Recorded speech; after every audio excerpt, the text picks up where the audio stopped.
프랑스 상원의 제1당인 공화당이 한국의 코로나 바이러스 감염증 대처를 모범 사례로 평가하고 프랑스도 한국에서 교훈을 얻어야 한다는 내용의 보고서를 내놨다.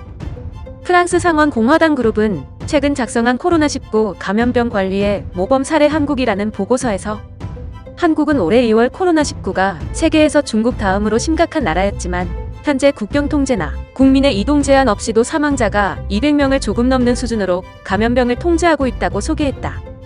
보고서는 코로나19 위기가 시작한 이래 여러 연구가 한국을 모범 사례로 꼽고 있다면서 이번 보고서는 한국의 주요 전략을 소개해 교훈을 끌어내기 위한 목적이 있다고 밝혔다.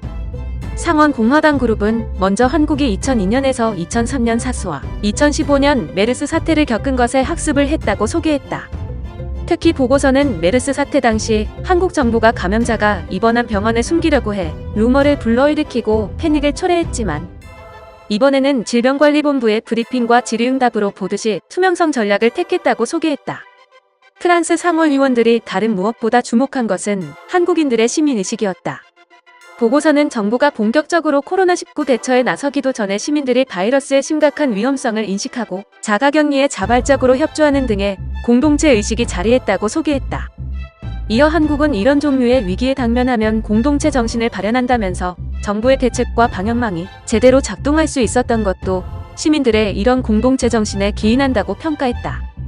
상원 공화당 그룹은 또 한국이 세계에서 가장 정보망이 잘 구축된 IT 강국이라는 점에도 주목했다. 보고서에는 한국은 전 국민의 97%가 4G5G망에 연결돼 있다면서 사태 초기 코로나19와 관련한 공공 데이터를 모든 스타트업에 개방해 관련 프로그램이나 애플리케이션의 개발도 추동했다고 소개했다.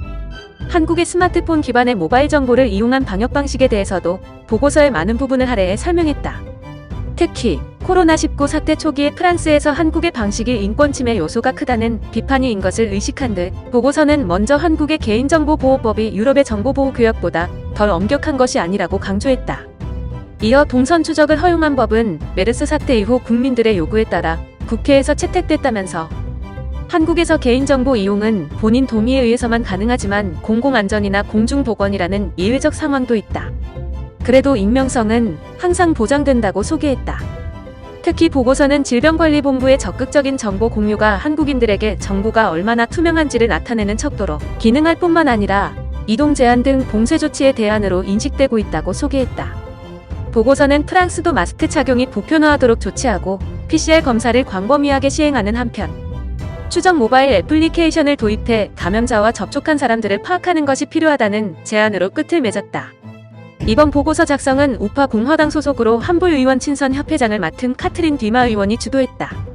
뒤마 의원은 코로나19 위기에서 많은 연구가 한국을 모범 사례로 꼽는다면서 이런 배경에서 브리노 르타이오 공화당 상원 원내대표가 자신에게 한국의 전략을 담은 보고서 작성을 맡겨 광범위한 인터뷰 끝에 보고서를 완성했다고 전했다. 코로나19 사망자가 2만 6천 명에 육박하는 프랑스는 오는 11일 전국 이동 제한 조치의 해제를 앞두고 있다.